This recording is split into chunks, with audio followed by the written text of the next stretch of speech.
Klampumo, sluoksnį kokį deda. Jo, kokio sluoksnį deda. Ir paprasčiausia, aš parodysiu tokį reikalą, kad atvažiuoja, pavyzdžiui, automobilis, nu žinoma, čia parašiau su 30 švitros susvyčio, kad būtų matas, ir parodysiu, kaip galima padaryti, darant paruošimą atvirkščiai. Kokių priežasčių jau antras sluoksnis ilgiau džiovinamas? Kad praeitų spinduliai, kad jisai normaliai sukietėtų, kadangi kaip taisyklė visada pirmas sluoksnis gaunasi toks plonesnis. Tokiu atveju iš esmės jisai jau per 2 sluoksnius. Taip, turi praeiti jo. O antras sluoksnis, pirmas sluoksnio netirpdina su savo savybėm toks, kad susirišė. Ne. Jisai paprasčiausia pirmas sluoksnis, tai antras sluoksnis normaliai sukimba ir šitie spinduliai jau ryšo 2 sluoksnius. Ir antras sluoksnį ir pirmas sluoksnis. Dabar, pavyzdžiui, kadangi čia dabar bus, reiškia, švarus paviršius, taip? Tai mes galėsim uždėti ir trečią sluoksnį, jokių problemų. Nebuvo tokio poreikio, kad būtent su stovu, kadangi džiovinimas vyksta minutę, tai nėra prasmės, kaip sakant, labai, kaip sakant, ilgai tą lempą laikyti. Turi būti irgi spinduliai sukoncentruoti, negali būti tokia lempa, kaip metras ant metro pusė stalo. Turi atitikti visom parametrom, tai... Esame Vilniuje Sikense ir mums demonstruoja savo gruntą, ultravioletinį gruntą, be įrankį, kaip dirbti su juo. Jo. Ir praktiškai užsilieja jūsų įbrėžimą. Tai trečias sluoksnis, specialiai užpūsim trečią sluoksnį. Kontrolinį. Kontrolinį, kad jūs pamatytum kokios savybės. Ir tada galėsite pašviesti, pasižiūrėti, ar jisai sušviečia, ar jisai išlygina ir panašiai. Bet garantuoju, kad bus viskas gerai.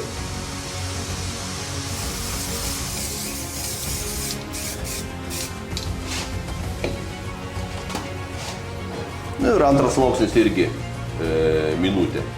Jeigu, pavyzdžiui, jūs remonto metu pradėjo šveisti ir pastebėjot, kad jums neužtenka, tai nieko tokio. Jūs sušviečiat, išlyginot, su nuriebalintu praplovėt ir dar porą sluoksnių užpakėt. O nuriebalintas? Paprastas nuriebalintas, digrytas. Bet koks antisilikonis? Bent koks, jo. Nudruskintąją nebūtina naudoti? Nebūtina. Ir dabar po minutės galėsim iš karto paimti kokią skaidiklį 646, pamatysite, kad jisai jau nereaguoja. Nes ten skaidiklio ne. Visiškai kietas produktas. Nu, viskas, kaip matot, praėjo minutę. Išjungiam lempą. Aš to atnešiu iš karto skaidiklį 646, gerai, ir jums pademonstruosiu. Tai tokiu atveju tu taupai ne tik laiką, bet ir medžiagas, naudodamas specialiai atskirai glaisto arba škurkės tam, kad išvesti įbrėžimą. O mes dirbam su įbrėžimas, tai mums tikrai naudingas šitas produktas. Norėjau dar parodyti, kad, kaip minėjom, jisai yra labai atsparus ir skaidikliui, faktiškai visiškai nereaguoja. Švarys servitėlė.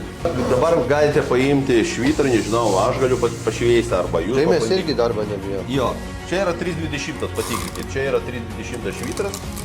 320 kubitonas, 3M panaudotas, bet mums jau užteks. Atkreipkite dėmesį tą, kad švitras visiškai neveliasi po to.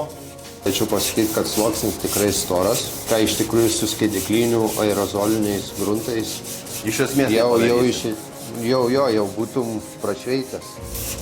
Čia dar ir formą gali vesti. Jo. Pakankamai storas sluoksnis. Tai kaip aš ir minėjau, su 320 švitriniu popieriu nelabai dar prašveisi. Jo. Toli gražu, kad čia iki prašveitimų. Nagi, pabandom. Ačiū.